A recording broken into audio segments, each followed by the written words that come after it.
Maryland sports fans, there's only one sports book in the great state of Maryland with over 50 years experience booking bets and supporting customers. Betfred Sportsbook at Longshots is now open and is the only sportsbook in Frederick offering cash betting on football, basketball, world soccer, and more. Visit the Betfred Sportsbook at I-270 and MD-85 in Frederick, right next to Longshots off-track betting. Go to betfredsports.com for more information and your chance to win exclusive merchandise. Must be 21 or older. Play responsibly. For help, call 1-800-GAMBLER.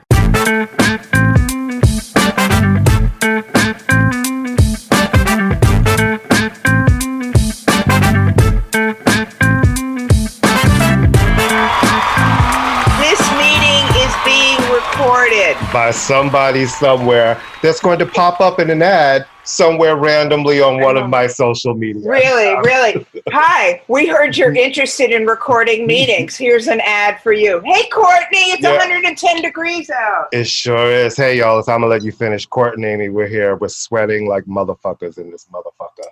I don't even want to tell you what I'm not wearing right now. Listen. I'm wearing clothes. I have showered, and this shirt is for you. And these shorts are for you. Because trust me, it has been a naked in the house day. Whenever it's hot like this and I take more than one shower, you can understand the reference because you're a New Yorker. I think of the late, great David Dinkins, the man who took 110 showers a day. But always looked amazing. So there you go. All right. Well, anyway, we're back. He's still black. I don't know. I'm not. We do have a special guest this week. We do. We have my lovely, lovely, lovely, talented friend Brian Bacchus, who will be bringing in about 20 minutes. Who's he's a Grammy winning producer. So there you go. We're already ahead of the game right there. Top that other podcast. And a DJ, remixer, everything. A&R guy, live show, maestro, summer stage, and his mother is a phenomenal cook, and Brian is not bad on the pots and pans himself, but that's a whole nother conversation. All right, well, here, I'm going to use one of my award-winning segues. Speaking of pots and pans, did you see the finale of Pose? I might have to get the segues back if that's going to be the seg. Like, that's just as bad as my segues. I'm like, wait. From pots and pans to black gay trauma television. Well, it had pots, pans, pose. There was alliteration. All right. Yeah, okay. Next. All right. Yeah, let me just say this about Pose. Because I feel like for 3 seasons, this show was 3 different shows. The first season, it kind of had a dark tone, and there was a whole underlying story with the housewife and all of that. The second season became the camp, that whole thing. The second season became, hi, let's see how much furniture Billy Porter can chew up and eat in every scene. Oh my God. Then the third season came back to to black gay trauma television. I'm glad it happened. Yes. I'm ready for more stories for Black, Latino, Asian, Native American stories of our community to come out. But we have a lot of stories, and they're not all traumatic. So I am ready for this opening, hopefully, to give us some more stories. But I didn't love Pose from day one. No, me neither. I didn't love it. No, I mean, Pose is one of those things you want to support it. You do support it. It was important for all the reasons you said. The problem is that it very often, and I'm glad that the focus shifted away from Billy Porter, even though he's wonderful. But I'm glad it did focus to the lesser characters. I'm glad we did to see those women's stories. But I sometimes felt like, and again, I'm not the audience for this show, but I sometimes felt like I was getting a TED Talk. The writing was, I'm sorry, the writing is not good on that show because everything is a speech. And they made Blanca had more. Everything was a speech. She never had a conversation. She had a monologue every time. Whether there was someone in the room with her or not, she was monologuing. And I was around for those years. No one spoke like that. No one spoke like that. I know. And they were raising important points, but I also know it's bad when I'm sitting there writing the next line of dialogue and going, and now Billy Porter's going to sit in front of the mirror, taking off his makeup, looking in the mirror, and he's going to be dead in the next scene. Oops, spoiler alert. I mean, it's like, come on, you know? Right. Yeah. And it was like, we can have a whole conversation, but this is the problem with Ryan Murphy. He starts out promising, and then it becomes very kind of horrible. Right, there's that word. And you also just sometimes get a sense of Ryan Murphy that he's like a drunk kid in the candy shop. He wants to see how much money he can spend. And it's like, why don't you work on hiring script writers instead of Janet Mock, who is not a fucking script writer. Okay? At all. Yeah. At all. And we've talked about this, but the lionization of Janet Mock I find problematic, but we'll have that conversation another time. But anyway, I'm glad Pose existed. Yeah. I'm glad these women got work. I'm glad we saw some new faces. On to the next one. On to the next one. I don't need, not every story about Jews has to be about the Holocaust, and every story about blacks has to be about slavery, and not every story about gay people has to be AIDS. I don't care if it's Barry Jenkins. I'm not watching the Underground Railroad. I'm done. I am done with slave narratives. I'm done. Yeah. I don't want to see us be maids and slaves anymore. We've done a lot more since then. And this is not to disrespect, like this, my ancestors, like my family's from the South. You know, my father's family's from New York. My mother's family is from North Carolina.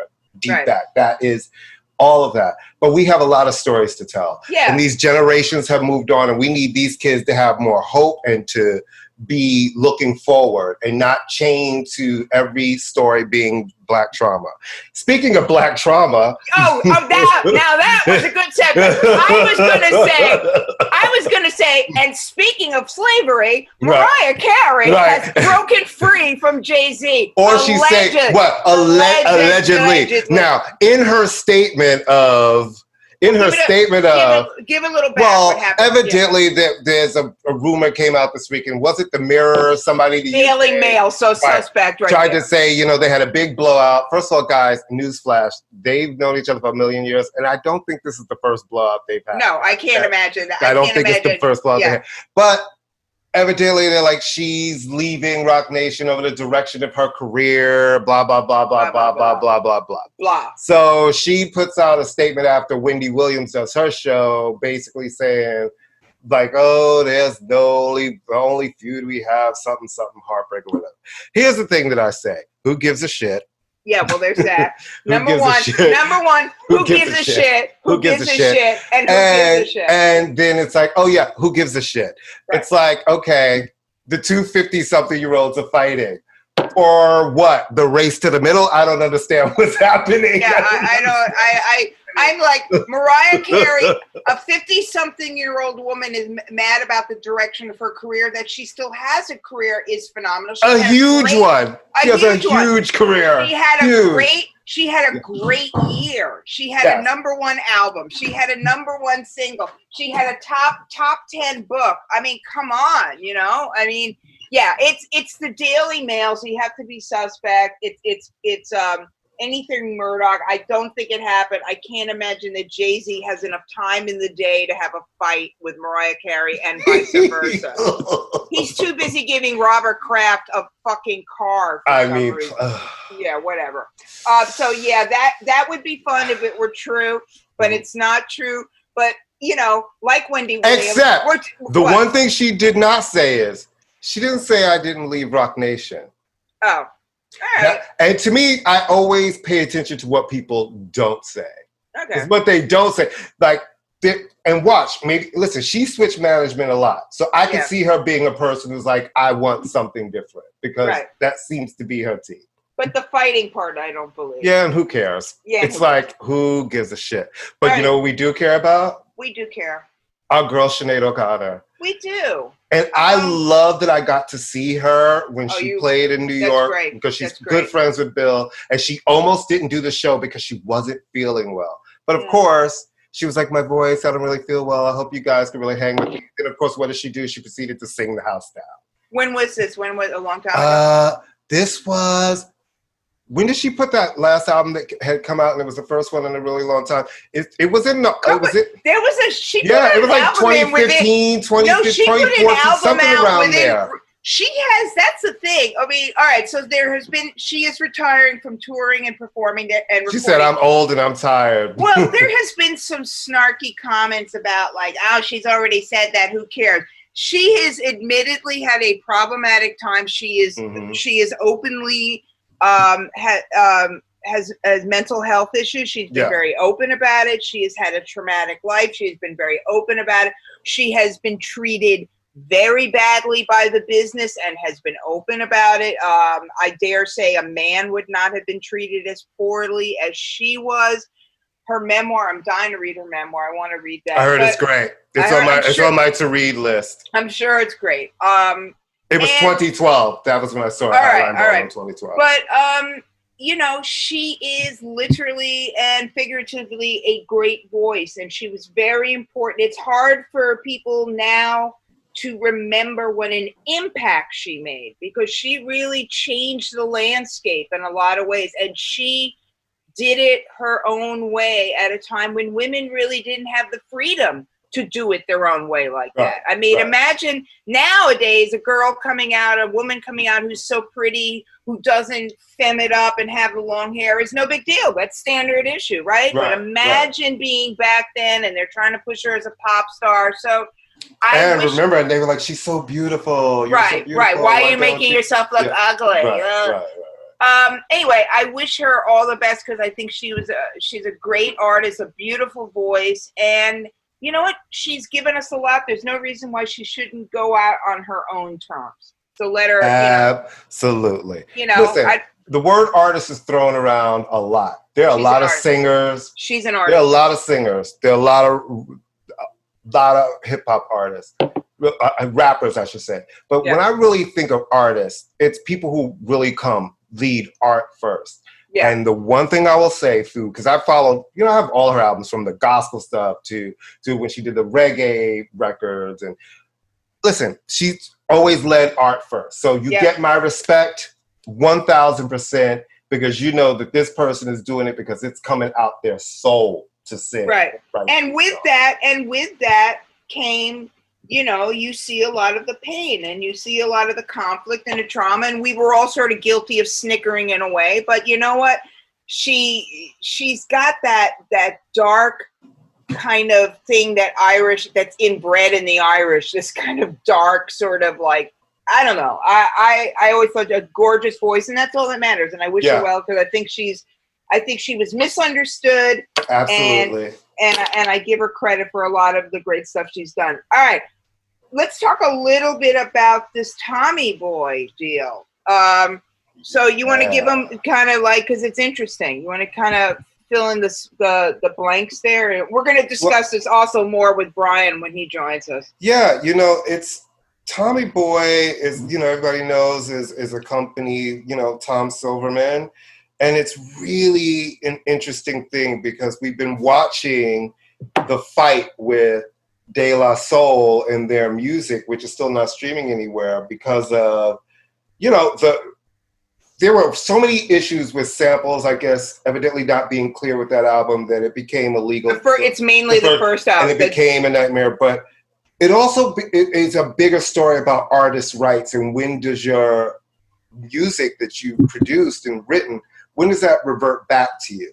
And when do you get to get those share split? And it seems like they would never really play fairly with De La for whatever reason.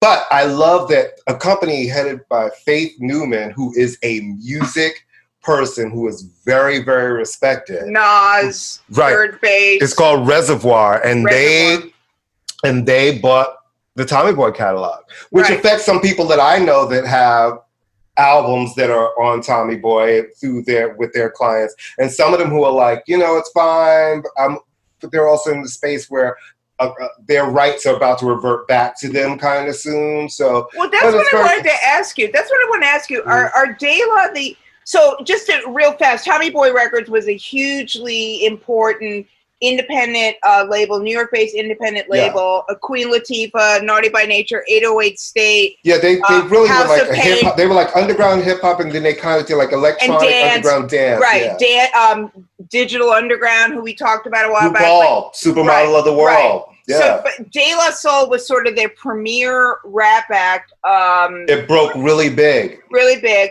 But their first album, 3 Feet High and Rising, was sampled a tremendous amount. Prince Paul working with them, and there was always a huge legal issues with clearing the samples. The group, the Turtles, took them to court. Yeah, a lot of people did. A lot of people. I mean, it held it up, and so they have never been available on streaming. Though De La Soul continues to be a very important. Well, part of that is they try to put up a De La Fights because all of that has been years ago, you know, and it was very costly. But the splits, the way that album worked, they never made any money off of that record. Right. And now we're talking that album is 30-something years old. So they're like, we need different splits for this. It's still our work. You know what I mean? You guys said, yes, it costs you a lot of money. You've made a lot of money on these records.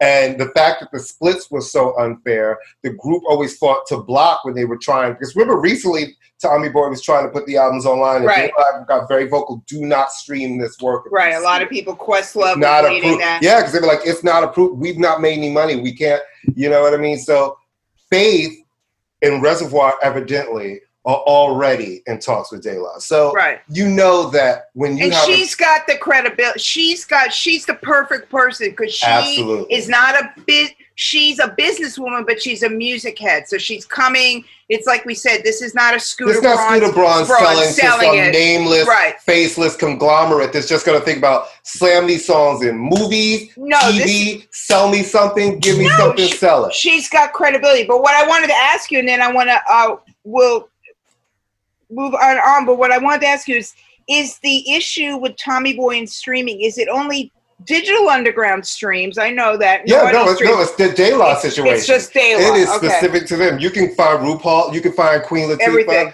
This has been a De La fight, and it all streams back from all of, I guess, the lawsuits and the money. But I also look at the label and say, guess what, guys? Artists turn in their records all of the time. You're supposed to clear the sample. Yeah, that's your job. There's a sample. You have a whole department that's supposed to back then samples. They did. I mean, back then it wasn't. I mean, I mean, there was not. It wasn't like it was now. Do you remember? But see, and that's it. All those hot records you all love. We all loved hot records, and then the original composers were like, "I love that song too. Actually, I love it so much that you're going to pay me." Well, you know, I'm not even lying. I have 2 or 3 versions of CeeLo's second solo record or first solo record. And one has a U2 sample that was never cleared, obviously. And I've kept them just because I love the U2 sample. And then there's the version of, oh God, I'm totally blanking out. But there's always been those songs where like one kind of gets in and you know they never got a chance to clear it. Oh, well, listen. Yeah, I know. I mean, it's like, my old boy, okay. If you have an original run of the B-Day album. Yeah. From the first pressing, you will have a cover of a cover of basically Des'ree's I'm Kissing You, an interpolation. Right. It is not on any of the other runs. And there was a video album. That video is also not on the video album on any of the runs that come after that. Well, People don't play. Like, there's some people, like Des'ree, there's some people who do not let you sample their music. The first time I would let anybody sample their music really was Madonna with Hung Up. They don't let. So, you know, you have like some artists who feel like this is my work. Yeah. Don't touch it. I wasn't mad at Tracy Chapman was very that. And listen, I got where Nicki Minaj is like, I'm an artist, I'm trying to create. It's like, yes, but you are creating from literally someone else's work that they created. Well, so but then you have a case like the fucking Eagles suing Frank Ocean for Hotel California, and his argument, and it was true, was, but I'm not selling this. I'm not making any money on this. I mean, so right. And then, but if you send somebody something and it's their work and they say no, and then you put it out anyway. It's like, but I didn't want my work. If you want to make it and play it to your friends, great. But now you put it out there, and I told you no. Well, we'll have to because there's just it's a slippery slope. Because I think though, if you do have a right to be creative and pick from other people's work, but you are picking from someone else's work. So I feel like they have a right to say, you know what, I don't like my work picked apart and sampled. I wrote this, I want it to be like this, and I don't approve of it being in another form. You do have the right with your art to do that too. I heard a story once, and I don't know if it's true, and then we can talk a little bit about the concert thing, but I heard a story, it may be apocryphal, that on the first Tribe record, so Can I Kick It samples Lou Reed's Walk on the Wild Side, right? And they were on Jive at the time, which was an RCA label, and Lou Reed was also on RCA. And Lou Reed was pissed at RCA. He had nothing against Tribe, right? But pissed at RCA, and so Tribe never got a dime off of that song because he took it because he was just livid. He may have slipped him a check later on, but he was just like, "Fuck." But the lion's share of your big hit, he was like, "Thank you very much." Thank you. Like, how much does Sting make off of "I'll Be Missing You"? Well, I always said that. I said, instead of paying Sting to be on the record, why don't you just give that check to the kids since you're raising that? Well, speaking of the kids, Courtney. Live music is back in New York. Live music is back in New York. If you have an extra $3,000 in your pocket, you can get a pair of Bruce Springsteen tickets and go see him on Broadway starting June 26th. Well, yeah, I don't know. Well, the first night's, it's going to be the first Broadway show. He's reprising his Tony Award winning show. I have friends that went. Which I have friends who went to and said it was fantastic. Everybody I know loved it. Loved it. I saw it on Netflix. It was really good. The first night's proceeds are going to go to food banks, and so you will need to prove you are vaccinated. So get your Excelsior pass now, kids. This is when the rubber's going to hit the road on this. Nick Games, I know they've been vaccinated in unvaccinated sections. Yankee Stadium. Listen, do you know how much money his show made? His show a gazillion dollars. First of all, my friend took his mom. He was like, my mom loves Bruce Springsteen, so I bought tickets. He was like, literally, I'm gonna have to sleep with somebody to pay my rent. No, they were like $200 a ticket, right? Something crazy. $200? No, those tickets were like 1,000, 700, 500 and more. I didn't hear about a $200 ticket for anything Bruce Springsteen. That show made like $113 million or something really crazy. And there wasn't a lot. Well, there certainly wasn't a lot of set design or other people on stage. And this time the tickets go on sale Thursday. Immediately. And then we have the Foos opening up the Garden June 20th. The Foo Fighters are going to be doing the first live concert at Madison Square Garden. It's going to be full capacity, no masks, no social distancing, but you will have to have proof of vaccination. So for all these anti-vax people, okay, fine, don't get vaccinated, but don't fucking try to, you pay to play, baby. Well, you just have to wait a little longer, right? That's what it's going to be. You just have to wait a little longer. Yeah, because I understand. Listen, if you have an aversion to being vaccinated, who am I to tell you to run and do something? What's good for me might not be good for you, so I can't say you should or shouldn't do something. But I do, because I have a friend who doesn't want to be vaccinated and was saying to me, well, it's not fair. I said, well, listen, everything is opening up because people are getting vaccinated. I said, so really, you're saying something's not fair, but you're reaping the benefits of the people who are willing to do this thing that you're not willing to do. Right. So if you have to wait a little longer, you have to wait a little longer, but you can't be like, these things are opening up. I was like, yeah, because people are doing that thing that you don't want to do. Right. And I'm respecting you not wanting to do it, but it feels a little cop-out-ish for you to be so bitchy about it, and you're not. And this shit is opening up because there are people who want to do the shit that you're like, I'm not comfortable doing. You can't have it both ways. Right, I mean, and so the VMAs are also going to come back to Barclays. Yes, isn't that exciting? For a channel that shows no music that none of my young people have ever watched, couldn't point it out on the channel, but they're doing an award show. Yay! An award for non-existent videos. But they'll get a bunch of people to come perform because at this point, it'll be a live event in New York. It's a live in and Brooklyn. Everything is happening. If you think about it, all the celebrities be in New York. That same week is New York Fashion Week. Oh, they're going to do that this year? Are they doing it? The Fall Met Gala. Oh, are they doing it? Yes, they're doing it. Yes, all these a lot. And the VMA. So New York is this is part of the whole, like, it really starts with this thing that we're going into next, this Clive Davis New York Homecoming concert. Well, that they're in the process of trying to arrange that de Blasio.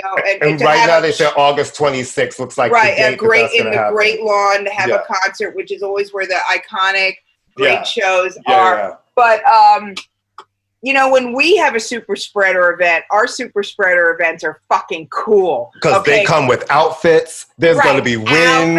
You know there's going to be. We don't have some fucking Trump hoedown or some cars going around in a circle. There's no boat parade here. Yeah, we're not getting on the boat. Right. If we're going to have a third wave of a deadly disease, it's going to be fucking funky, man. And you know the crazy thing is, I do have some friends, people I know who are Trump supporters who listen to the show. So to them, I just say, it's not going to be listen. Why? Listen. Who am I to tell all right, people? let me ask you. Let me ask you. I mean, very serious. I know you. Okay. If you had a friend who was an avowed racist, would you still be friends with them? Well, no, because that friend wouldn't be friends with me. Okay, right? but then black. You have friends who, but no. Yeah, but you know what? I have friends who are Republicans who are just going to be Republican no matter what. I'm not talking about Republican. I'm talking but about they are. So that's why they supported Trump, because he is a Republican, and they see, for whatever thing, they see policies that I don't seem to see. But you know what? We're not even trying to go down that road. I know you're a better man than I am. You know what's really funny? You know what I love? Every time we have this conversation, I tell you, I do have some friends. You're like, I can't fucking do it. You're very consistent. You're like, no. I mean, I know people who voted for Trump and they're nice enough, but they are not I'm not inviting them to the cookout. Right, that's for fuck sure. You know, I'm not doing it. I can't. Right, Spoonie? No, Trump, no. Oh, Spoonie's back. She's very involved. Yeah, so anyway, we got all this live shit going. I don't know. Yep. So that'll be fun. That'll be fun. Listen, I think it's going to be an exciting time. And it's baby steps. We're going to learn how to walk again. That's what's going to go on. We're going to learn how to walk. That's us. Have you been outside this weekend? It's like the land of Babylon. People are swinging from the rafters. No, I know. I was at Coney Island last weekend. And there's like 9 million people there. But what I'm saying is I think, look, I'm fully vaccinated. You're fully vaccinated. I do not wear a mask when I'm around people who are fully vaccinated that I know. I still wear a mask when I go to stores. I still wear a mask when I go to school. I still wear a mask on the subway. I do not freak out walking down the street whether I don't have a mask on. I am not going to go overseas until next year. That said, you know, you have to, I am not eager to be in a crowd of 1,000 people. I'm never eager to be in a crowd of 1,000 people. So I would not go to the show in the Great Lawn, but I wouldn't go to the show in the Great Lawn if the world were healthy either. I just don't like big shows. But I am still, if I were at that show, I would still wear a mask. If I were at the Foo Fighters show, I would still wear a mask. But that's just me. But I'm not as freaked out as most of us. So I think it's going to be, I think the big, you know, I'm glad to see it back. I'm glad to see people starting to get emails about tours coming up. I'm glad. I mean, for a creative thing and also just for an economic thing. We need it. Absolutely. So I think this is a perfect segue to stop. Introduce, to stop in the name of love. I just want to mention, by the way, that there's like clouds that are so black. It's like, wow. No, it just they're came in. They're riding right over my shit right now. Yeah, look how dark you can see me. Look at I have the room. I have lights on in this room, and everything just became super dark. I just turned the lights off, and I'm like, "Where are you? I can't say it." Right. All right, so we are going to bring on my friend and soon to be Courtney's friend, because as soon as he sees him, he's going to go, "I know this guy." Brian Michelle Bacchus, who was the head of A&R at Antilles Records, who A&R'd the very first and most important Norah Jones record, who is a Grammy winning producer who worked with Gregory Porter, the album that Gregory was the album on, who has worked with Liz Wright, who has worked for Summer Stage, which we'll talk about the return of Summer Stage and Celebrate Brooklyn. DJ worked with the legendary Joe Cosell. I told Courtney that, and his head almost exploded. What? Yeah, wait. What? I just thought this was another one of your weird friends. Wait, no. Wait. I was doing my Oprah with Meghan Markle, like, wait. What? I know. What? Yeah, no. You actually did wait, stop. Hammer time with that. I was like, I figured I'd pull that one out my ass. Yeah, that's a good one. It's a good one. Anyway, so when Brian is going to talk to us about all sorts of cool stuff, because he is like our friend Bill Coleman, and they are friends as well. A multi-hyphenate who's always had wonderful taste in music and has a real good sense of the business and the creative end of things. So we are very pleased to have on our 51st show, now that we have received our AARP invitation and the flyers that come about burial plots. And as soon as happens, as soon as you're friend. And again, discounts to hotels that we'll never stay at. Ever. I want to introduce to you my dear friend, Brian Bacchus, who thank you. On top of everything else, I haven't seen him in 2 years hi, Brian. Brian is many things. He a jack of all trades, master of all. He was the head of A&R at Antilles Records. Which we just did that. We introduced him. Oh, right. Well, I think it bears repeating. You guys, he came on and she got so excited. She's like, here it is again. Well, okay. So I'm trying to think, Brian, when did you and I first meet? Probably like early 90s, right? Would have definitely been early 90s. Yeah, fourth grade, when I would leave my child at home, just in actually late 80s probably. No, I was pregnant. I wasn't doing anything. But Brian there used to be quite the little scene in Fort Greene, Brooklyn, back when it was still black and affordable, and we would hang out at the late lamented Frank's Lounge. And that was my spot. Longer. I used to love. And the fact that it went away during the pandemic and I could not get there, that last Saturday, I was like, are you kidding me? It's like, I know. So that was a lot. No, they were going to have a going away party on April 10th. And I was all bummed because I was like, I'm going to be overseas. And then boom, it's sitting there. They're trying to sell the building. But Brian used to DJ with Richard Nixon, not the Richard Nixon, the other Richard Nixon. That was actually his name. Yeah. Yeah. And our friend, the late Tom Terrell, and the guys at Frank's. So they used to have acid jazz night. Remember that genre? I had a club night called Welcome to the Jazz Club, right? Which started out like it was a Christmas party for Antilles when I was running Antilles, and that's how the whole thing started off. It was kind of with a bang, and. That was like the heyday of acid jazz. So it was great. That was one of the spots to go to. One of the great honors of my life is that there was a picture of me in the DJ booth of Frank's. Not that I ever DJ'd there, but I did have my 40th birthday there, and it was one of the best parties. If I do say, you were there, right? You were at my birthday party, right? Yep. Okay. I first went to Frank's when Marjorie Clark brought me there. Oh my God, okay. Marjorie! Hey, Marge! Hey, Marjorie! They used to do. I think it used to be Def Jam and Tommy Boy used to alternate weeks, and they used to do a party, and they would have like an act that they were either going to sign or about to sign or had to do something, do like a kind of performance to a DAT or whatever, and then it would just be a big party. And I didn't know anything was going on there because I had never been upstairs. I'd only been downstairs. And then I went up there, like, I think it was like a Wednesday night. It was like there was the drug room.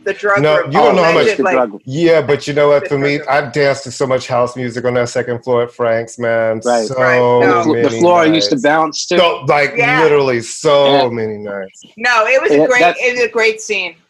That second floor has baby powder built into it. You don't even have to put any more. And other kind of powder too. Oh, allegedly. possibly. Yeah, allegedly. I also hear you and I might share a little bit of a similar history. I was the video buyer for Tower Video, the one in the Village, and evidently you were a buyer at Tower Records. Right. I was a buyer at Tower. You probably came in after me because I think Susie, what's Susie's last name? Leidenfrost or something. She was the buyer, I think, when I left. Yeah, and then she became the big boss. And we did not really get along. I don't know why. And I'm like, I do know why actually, but it's so funny. Yeah. Think about for 20 million years. I was such a cocky kid too, because I just felt like when I worked there and got that job, first I was, like everybody else, I was doing the shelves and all of that shit. And then I kind of moved up and I became the buyer. And then we became the #1 store in the whole chain, the video store. Right. You couldn't tell me shit. I was like, well, the shit I'm doing is working. And it was a little, Well, listen, everybody was cocky in the video department from the beginning. When it used to be across the street in the tape department, I just remember like some of the kids, I think one of the early people there was, she was a metalhead and she was the video buyer at one time. But then Steve Kleinberg, do you remember Steve Kleinberg? He worked at Elektra. Yeah, I do. Steve Kleinberg was a buyer there at the very beginning. Yeah. Video. Yep. Yeah. Tower Records. We're old. It was a fun time, and Cher used to live when I worked there. Cher, she lived in the Silk. She lived in Russell's old apartment in that building, right? And she would come in, but everybody would come in there. I saw everybody. Everybody. That's where G Street was, and Mango, and everything. That was a great office. Madonna came in there. Fucking Naomi Campbell came. Just everybody. Everybody when they were like at their young, hot New York. It was Tower. I know. Yeah, and at night too. Yeah, because it was open. It was open till it's open to midnight. So. Yeah. Well, Brian, we wanted to talk to you first because I haven't seen you in so long, but also we had been talking. Courtney and I started talking about sort of the return that we're slowly making our way back to live music again, and I know that this is like one of your many lanes, but I wanted to talk to. We both want to talk to you a little bit about. The New York concert scene, the festival scene, that's kind of, Summer Stage, Celebrate Brooklyn. Right. And jazz artists, because to me, everybody's excited that the Garden, these things are opening. But jazz artists in particular, touring is the lifeblood for jazz artists, and especially international, because the jazz scene is so much even bigger outside of the U.S. Much bigger. So how are these artists coping with not being able to go to Japan, go to all of the places that they would normally be? It's been really, really painful, I think, for jazz artists in general, especially because most of their live work, most of them was in Europe and Japan. Absolutely. Right? And so with those places really closed down, we were thinking at first that Europe would open up first, but that hasn't happened. I know there's a few acts that are actually have dates booked in Europe now. I don't know what kind of scene it's going to be in the bigger halls, but here in New York, I talked to Erica Elliott, who is the head of Summer Stage, this week, and they're going to be opening up this month. They put a slate out. They're going to have outdoor concerts. It's going to be, you have to actually register for it. So that's what I was wondering. The website is weird so you cannot just roll up the way it used to be. No. That may change, depending on what our numbers look like. Let's say in July, that may change and they just may open it. But right now, it's going to be limited audiences. I think it's going to be probably half or a third or something of what it used to be in terms of the audience size. And but they're going to be open and live, A lot of free shows still, or are there a lot of paid benefit shows? No, there's a lot of paid shows. But there's also a lot of paid shows. They have a good balance of both. Yeah. They need. The paid shows are usually the off days that they don't have things booked, and also in September. So what they do sometimes in September, sometimes they have fundraising shows for Summer Stage, but then a lot of concert people come in and do stuff in September. Well, I feel like I'm not going to fault them for needing money. Like they lost the whole year. I wasn't saying that at all. I was just wondering because the website, I didn't realize the registration thing because I'm looking at the website going, I'm already confused. Are the smaller Summer Stage shows in the parks, in the smaller parks, going to happen, do you think? I think so, too. I know that they've already reached out to me about Charlie Parker, which is the end of August. Nice. So that jazz festival, it's going to be a little bit more limited. It's going to be only at Marcus Garvey Park over 2 nights. But it's a nice lineup. And it's something, I think, from 7 till 9:30.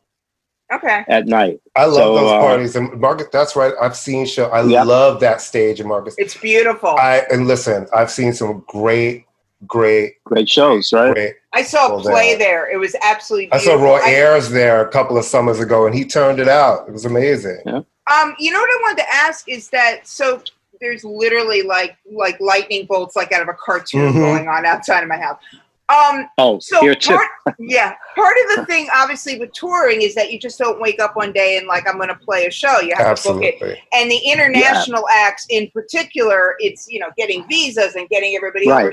So because of this, it's almost been like a quick sort of turnaround. I mean, 3 months ago, nobody could do anything and now it's open. So are they going to be focusing mainly on domestic, local New York acts? And is that a good thing in a way to showcase our scene? I think that's going to happen here because I think we're opening up first in terms of our vaccination numbers and stuff are better than Europe, let's say, at this point. And so I think you're going to see more of domestic acts. It's going to be a little more difficult for foreign acts to even, to get the visa to come play, just out of the COVID scenario. Right. But one of the things though is the booking agents that were hit so hard, during COVID, they've been, pushing things back and back and back, and they've been. They've had to be either you decided that you were going to do a different career move, or you had to just keep on being at it and keep on booking stuff and then changing it, booking it. So if you have, a roster of stuff, they probably thought they were going to be back in September. Right. And then that didn't happen, but they could see that pretty, a few months out. So those things started getting moved back and canceled and stuff like that. But I think most of the booking agents I've talked to are, they've been scrambling for the last year. So they're on, they've got their phone and email and stuff like that. And they're constantly trying to plug holes. The problem in the US though, is that especially places like Summer Stage and Celebrate Brooklyn, the tax revenue from the city and the state has not been what it was. So it wasn't like they had a budget and they didn't, it wasn't being spent, or it was being spent mildly just to do, streaming shows. They don't have the same budget that they would have normally had just because their tax revenue is not there. Right. Didn't it get some money from the stimulus to help with the arts? Yeah, I mean, there's a few different places that have, and I'm sure New York has, but it's still, you can't. I know some people that are still waiting on money. I mean, when I say people, I'm not artists, but organizations that business are still waiting. Right. So do you foresee a problem now that things are starting to maybe come back? There's only a certain amount of spots, and there's so many people who are not working. Who gets to get the open slots? Right. I think what's going to happen, I think things are going to open up quicker. I'm feeling like by the end of July, we're not going to have limited seating kind of outdoor shows. We're going to have pretty, shows. The clubs seem to be ready to open. Mm-hmm. So that's a big, for jazz artists, that's a big, big aspect. Well, so they're taking to the Garden just, June 20th, there's going to, the Foo Fighters are playing, no mask, no distance. You have to show proof of vaccination. And June 26th, Springsteen starts in the Broadway Theater. So it's like, you got to let the jazz kids get back. If they can do it, you can figure out a way to get the jazz. I think it's going to come back fast here. The problem is they're not going to be able to tour, I don't think, the same way they thought in Europe or Japan yet. I don't think let's knock on wood. Let's hope. Well, a friend of mine who works for the UN and he does infectious disease all over the world told me at the beginning, start to finish, before anything kind of seems like the ship is righted, it is 3 years. 3 full years. And I think with touring, because but listen, Japan right now, the numbers are going up. They've had 1,000 volunteers quit the Olympics because in Tokyo, the numbers are going up. And then most of the people are not vaccinated. And Tokyo in Japan is a huge jazz market. It's huge. Yeah. Cutting that off is so much, and they pay, it's a lot of money for a lot of people not having those markets that appreciate the art form more than we do in the US. And it's also for international acts coming here. Summertime is always when Yusu comes and Baba Mal comes and all the African. They are sure as shit not letting African and any act going through any country with a high COVID rate is not coming here. Well, listen, who's opening the Garden? The Foo Fighters. The Foo Fighters. They're domestic. I mean? They're completely domestic. Yeah. They're domestic. They're vaccinated. They're ready to go. And it's Dave Grohl. Bless his heart. We used to say he'd go to the opening of an envelope. He'll go to the opening of a Madison Square Garden. Also, I mean, all joking aside, you can contact trace a crowd at the Garden, especially if everybody's coming in with their they got to start small. They got to start small. All right. So I'm sorry, Brian. Yeah, what were you going to say? No, you're absolutely right. You're absolutely right. Yeah. I mean, like we were all amped. Courtney and I were all amped about the Pet Shop Boys tour, but I, of course, because I don't know how to read, thought they were coming this September. It's September 2022. Because it was originally this September. Right. Here's the thing now. They keep on pushing them back. Well, you think about the amount of tours that got canceled that sold tickets. Right. Now you have to reschedule. Celine, I think Celine had to bump. I think she bumped to like 2023, maybe. That's how the dates. Like now, everyone who literally remember there were people who actually had gone out on the road. There were the shows that were just about to go out on the road that sold tickets. I mean, if you're a smart booking agent, you're booking 24 and 23 last year because you're like. Hopefully by then it's going to be over. So let me just lock in as many dates as I can. Well, the Garden is basically open because Harry Styles is doing 5 nights in October, and then but the Garden is always the reason why Barclays works in New York is the Garden's one of the hardest places to get dates. Right, but I'm saying they're there, so it'll be interesting. But Pet Shop, I have to start working on Harry Styles tickets now. That's my next focus. I need a little joy in my life. I think we need to talk about the super thing that we have not talked about with you, sir. And that will be your relation to Joe, to the legendary, the legendary DJ Joe Claussell. I mentioned I mentioned that to Courtney. And I was like, stop. Everything. Nora Jones is great, and I think that's amazing. And congratulations. But Joe and I go back. You know Joe and I met was Fumi. Mm-hmm. I don't know if you know Fumi, Courtney. I know who Fumi is. Absolutely. So Fumi brought Joe to one of those Tuesday Welcome to the Jazz Club nights at Frank's. Mm-hmm. And then, Joe invited me to when he used to work at Dance Tracks, and he used to play on Friday nights and all the new records or whatever. Mm-hmm. So we just became friends, and then started talking about musicians. And then he started calling me for musicians for some of his remixes. Mm-hmm. And we started doing something. Then he was doing a Monday Mishiru project, and it was like she came in with the whole score. Mm-hmm. So he was like, he had never really worked like that. So he came to me and he said, "You want to co-produce this with me?" And so we did. It was a series of seasons, and we did spring. Mm-hmm. And so that when we worked together in the studio, because it's a little difficult when you have two producers working. It could either be a nightmare or great. Right, the synergy has to be perfect. Yeah, and it was golden because I know he knows his place and I know my place. Right. and we just get along, period. Nice. So he's a really nice guy. He's like, a legend. He radiates love.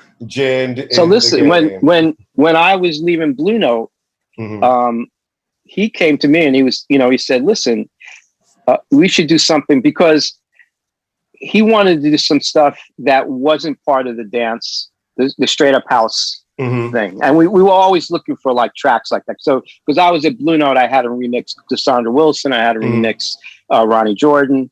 And so he was like, we should look for stuff that really is kind of outside of that we can have access to, and we'll create our own little boutique label and production thing. And that's how Sophie's, came about, was because of that. Nice. And so we've been doing sort of boutique, mixes. The most recent thing we did was the Angela Johnson thing that I think dropped last week. Okay. It's 12-inch. And he's the only vinyl, pretty much. I love that. There's CD compilations, but this is a vinyl house. I love that. Yeah. This is a vinyl house. So, but, one of the other people that really been heard is DJs. Outside of the people that are doing like these, streaming kind of things, they've almost created a whole new career for themselves online and streaming. But the other DJs that are actually touring all the time, like Joe or Danny Krivit, it's really dope. They're all been sitting home. They're they've been singing home. They're dying. And their market is really international. It is Ibiza in the summer. It is it's the full circuit. Mykonos. It's all of the places. South Africa, everywhere. I wouldn't be surprised if some of those places. I mean, I know, like in Greece, like the islands, like Santorini, a place like that, they are basically vaccinating. They are gearing their vaccination process towards the wealthy, the wealthy areas where the club kids go for that exact reason. I mean, they're basically like, if you want to come here, you get vaccinated. I mean, these are wealthy people. Yeah, but it's still the DJs that are getting those gigs are local. The international people are sitting home. Remember, Bill told us, we had a Bill Coleman, a Peace Biscuit was on last week, and he talked about, Bill? Yeah, Bill's I always tell people, Bill is my favorite music manager that I've ever worked with. He is a great listen, and he helps me like with some of like back. I was doing all of Beyonce. I was A&Ring all her dance remixes and doing all of that stuff, and he was doing some back end stuff for me to help me, because I was like, Bill, I'm trying to do this creative stuff and deal with money. I need you to help me, and he really kind of helped me. He's the man. He's a great guy. But you don't think? But he talked about that. Hold on. He talked about that foundation that was made up, that they put a bunch of money in to try to help a lot of the DJs and all of these guys, because they're really, and the promoters. Now, I've seen some of the young promoters that I know have been throwing parties in these spaces really uptown and trying to do it. But all of the DJs that I know really that are home, maybe they're sitting at home. They're home maybe 25 days a year. They are literally on the road. No one has been anywhere. And I mean, the thing is that's where a lot of your revenue is coming in. So for the guys that are also producers like Joe, Krivit and stuff that are doing productions, they've had to somewhat scale back down what their productions are. Although, because they haven't been on the road, when they finally go back out, they're going to have a whole year's worth of new tracks and stuff that, And listen, I think it's coming this summer. Like I do. It seems like it's just going to be, and everybody's like, what's it going to be? People have been in their houses. You just have to tell them they can go and they're going to be ready. But I think that in terms of, I'm just talking, just money talks type of thing. I think in terms of international, you are going to see situations where these clubs are it'll be more expensive, but they will start bringing maybe American DJs or whoever, French DJs, over to places if they're vaccinated. I think that's just going to be it. They're going to center the vaccination. They're going to center the vaccination sites. It'll be like destination weddings. It'll be destination vaccinations, It's true, but it's just hard. There's so many people, like that. No, but these are rich really, but it doesn't just people. work with just rich people, you know what I mean? Because these guys are used to being on the road. They're traveling they're just constant. No, I'm just talking about I'm just talking about for this summer, because I think it'll sort of gear. They have to kind of get it going like that, and I think by Because I would think that it's going to start outdoors. It has to start Well, outdoors. no, we're seeing it start indoors, right? Because the Garden's coming back. Right. Bruce, and they're not coming back next month. They announced this week, and they're like, yo, in 3 weeks, show. Right. But but you have to have. Brian lives in a state that doesn't believe in vaccination. Well, they say that, but I went to the shelter party this weekend. It was supposed to be a vaccinated party, and when I got there, it was like, well, if you weren't, then you have this bad. So we will see how much they enforce you're supposed to be vaccinated when somebody shows up with their $1,000 ticket.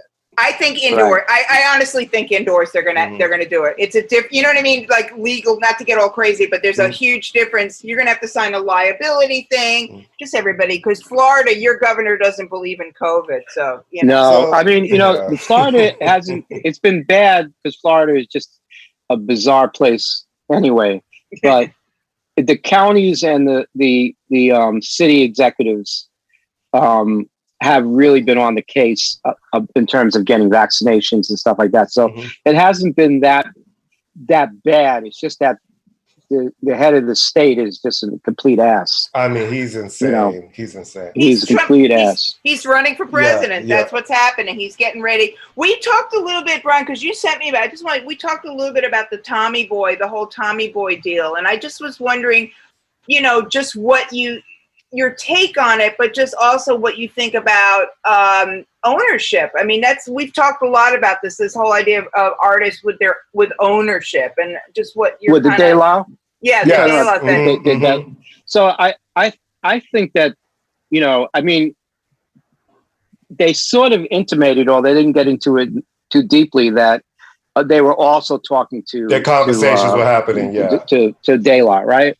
So because I mean, if I'm Faith Newman, you want to launch this, and the one record that you're going to want to have is 3 Feet and Rising. Absolutely. You want to have like specialty vinyl box sets, some streaming with extra stuff, and CD boxes, so that you need to have that like sewn away. So whatever it costs, I mean, they're already paying a crazy amount for the label. So it's, whatever they got to throw De La is not a big deal. If they're not happy, because like you said, like we were saying, they're the one that always, that's the problem, not because it's De La's problem. So but it was because nobody wanted to pay them off. And now you got somebody that's buying it, they're going to want to pay them off. And Faith Newman was at Columbia when I worked at Columbia, and she's a really respected person. I don't see Faith Newman doing this unless she can. Trying to, I'm going to have faith that in all of these years, this situation with De La's work will finally be corrected, because there is an actual music person there, not some conglomerate, not some guys who are just looking at numbers. Listen, you have a music person. Faith goes to Spotify, right, and Deezer, let's say, because Deezer is probably the number one thing in Europe or in France. It says, I want you to give me some money for De La as well to contribute. They're going to do it, because you know what? I mean, the day that they advertise that 3 Feet and Rising is available on Spotify, it's going to be like a big deal. People writing articles about it. And then all of these young kids, that new generation of all of these kids who are giving you that energy right now, have a whole new situation to discover. And then a whole catalog. They don't know this record unless their parents own it, basically. And so, that's like, that will be the hip hop equivalent of Prince being available on streaming. It's going to be the last stumbling block was De La Soul. And I think I think that will actually lead to a lot of other things in terms of them getting into the Rock and Roll Hall of Fame, because I got the phone call from Tom Silverman. We all did a couple of years ago with the hard press about getting them in. And you're like, why don't you throw them some money? I mean, listen, what was it? Posthumous is on that Tom Misch track. Right. Mm-hmm. Right, on that Tom Misch single, and he's in the video even. They did a really slick thing with it. It's like a party in a sort of studio, and then all of a sudden there's a TV, and when the rap section comes in, he's actually on the TV. You haven't seen that? Nuh-uh. Who's the artist you're talking about? Who's the artist? Tom Misch, the UK. He's a big act. Okay. Misch. Okay. All right. Well, I know that they toured. I saw them with Gorillaz, so that's still a paycheck for them too. Listen, So they were a touring act. That's how they've been making their money for years because they couldn't make it over their records. All right. So before we wrap up, I do have a question for you. Norah Jones. So you get this artist, singer-songwriter. Okay, I need to A&R this record. It turns into one of those things that no one can predict that. We've all heard the person who was signed, and this is going to be the big thing, and it doesn't. Here, this quiet singer-songwriter comes up, and then you hear your name called for a Grammy.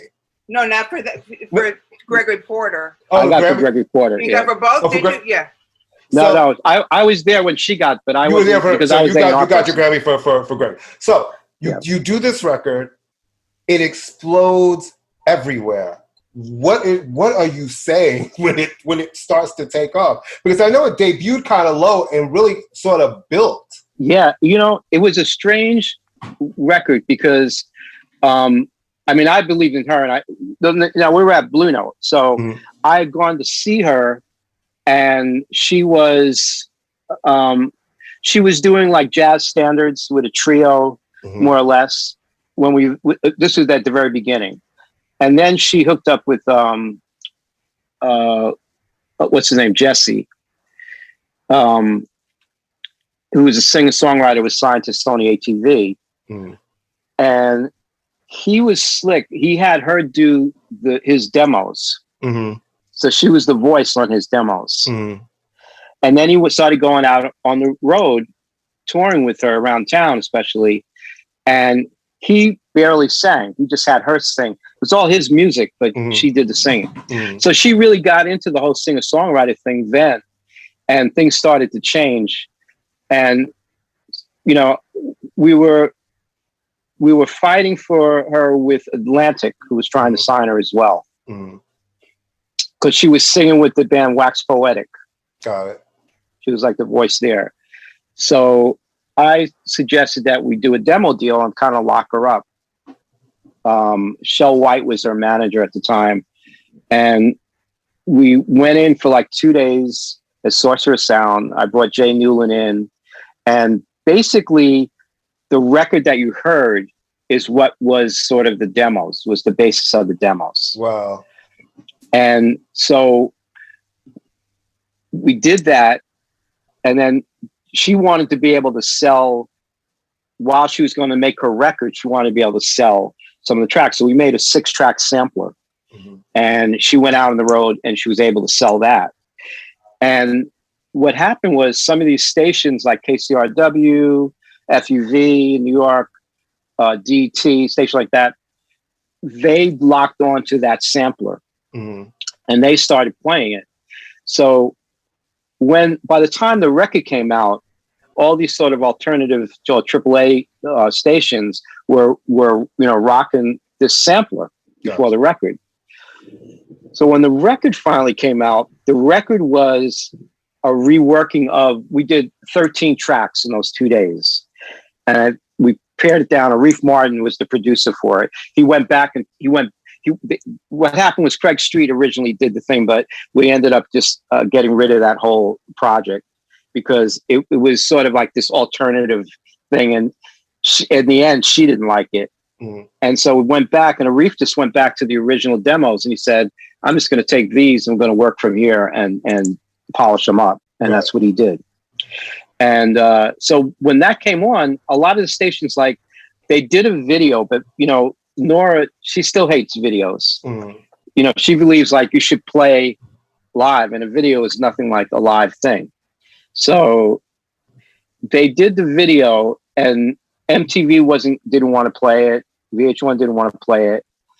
But what was happening was all these little stations were picking up the song and starting to play it. And the response from the audience was so strong that people were calling like Z100 and asking them, can you play Norah Jones? So eventually, all these stations started adding it, and it became like sort of across the board. I mean, when I finished the record and handed it in, I didn't know what was going to happen with it, but what I felt was two things. One, I said, this is a beautiful heroin record, right? Because there was there really wasn't like a strong rhythmic pulse to it. It was just kind of, Wait a minute. I just want to qualify. Heroin like the drug, or heroin like a girl drug, hero? Like the drug. Wait a minute. I need to go back and listen to it then, because I love a junkie record. Damn. Yeah. So I said, that's it. And then the other thing I said, you know what? It's like, what's not to like? You know, there's really nothing. I mean, her voice is kind of golden. It's just. It's beautiful on that record. It's beautiful. There were great, songs. She was starting to come into her own as a songwriter. And it was a simple record. I mean, the response is what it is. So I think this response was just natural. It's interesting because those are the kind of just crosses across genres. People started picking it up. Hip hop artists started saying they dug the album, and so it's almost like hip hop artists that love Sade. Right. Every hip hop artist loves Sade, right? So,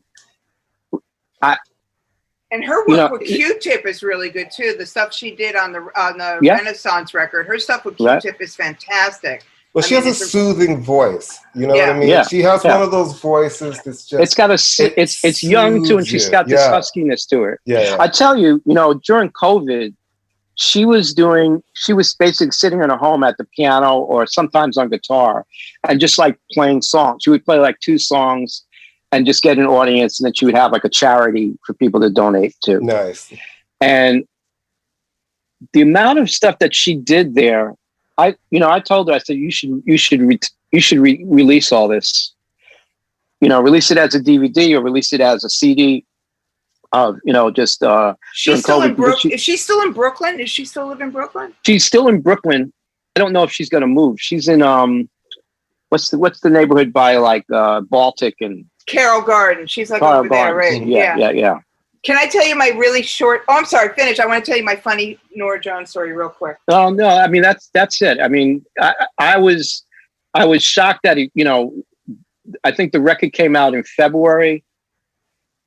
And by June, it had gone, it was about to hit 1 million.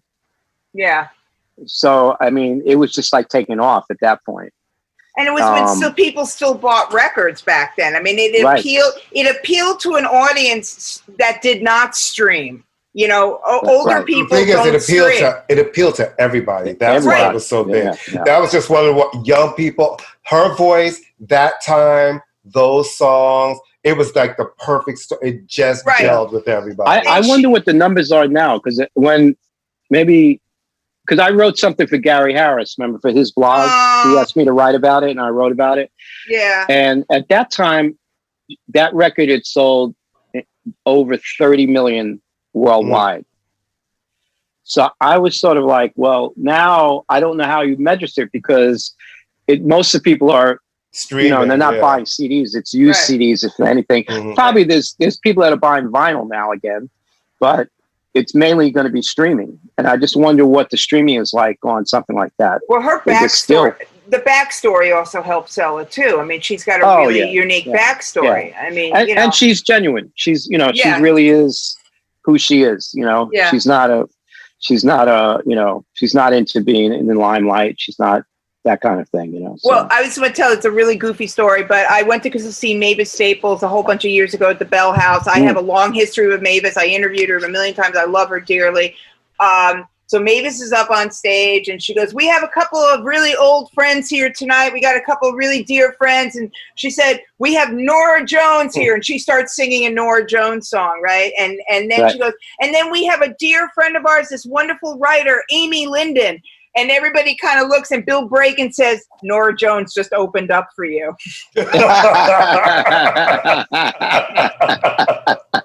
That's right. I was like, done. Brian, just real, done. Like drop mic, done. And there you go. Yeah, I was supposed to say, because we have to, like, before we break, really talk about Gregory Porter as well, because I love Porter. I love his voice. Yeah. I'm watching his little cooking show. I just watched all of them. I ate in that kitchen. Mm-hmm. What's the name of the the bed and breakfast in Brooklyn, Amy. Oh, the Aquaba? Aquaba. Yeah, Aquaba. So that's where he's, when he came to New York, that's where he was a sous chef there. Oh, wow.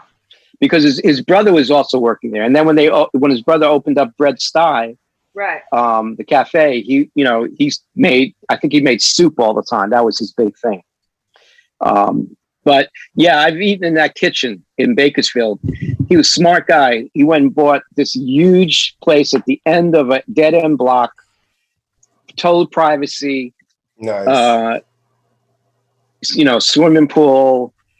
It's got a pool house that's like a 3-bedroom house, and it's got a mother-in-law above the garage, but Nice. It's like a 5-car garage, and he got it for $300,000. Yeah.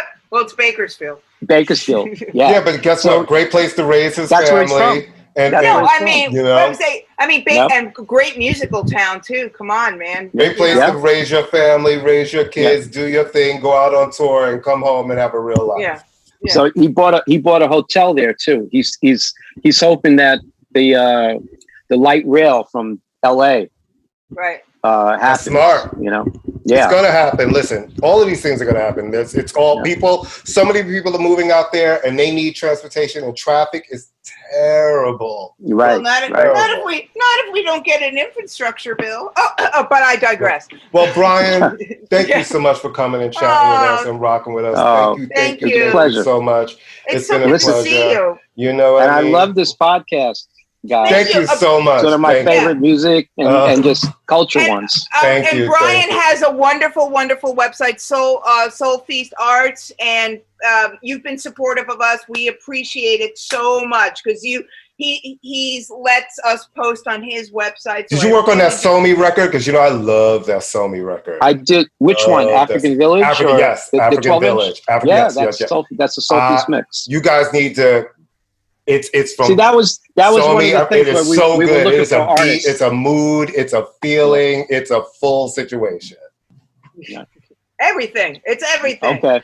I'll take it. Take it. I'm hiring you guys as my publicists. All right, guys. It's a full situation. Brian Bacchus, a full situation. Well, guys, we want to thank Brian for coming on the show today. We want to thank our new podcast network, Pantheon Podcast. Thank you for having us. Yeah. Congratulations, by the way. Peter. Thank you, Brian.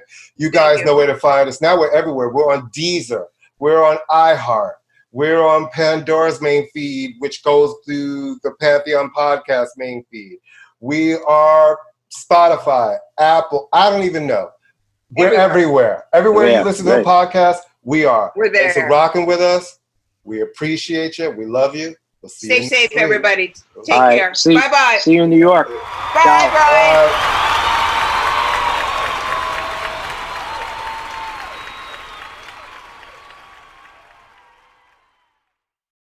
Maryland sports fans, there's only one sports book in the great state of Maryland with over 50 years experience booking bets and supporting customers. Betfred Sportsbook at Longshots is now open and is the only sports book in Frederick offering cash betting on football, basketball, world soccer, and more. Visit the Betfred Sportsbook at I-270 and MD-85 in Frederick, right next to Longshots off-track betting. Go to betfredsports.com for more information and your chance to win exclusive merchandise. Must be 21 or older. Play responsibly. For help, call 1-800-GAMBLER.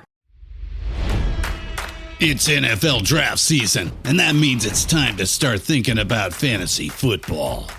FantasyPoints.com features industry-leading experts and prognosticators using proprietary hand-charted data to help you score more fantasy points. FantasyPoints.com is the place to go for whatever kind of fantasy football you play. Whether you play fantasy football, daily fantasy sports, or do a little bit of everything, Fantasy Points has the meticulously researched content to guide you to victory.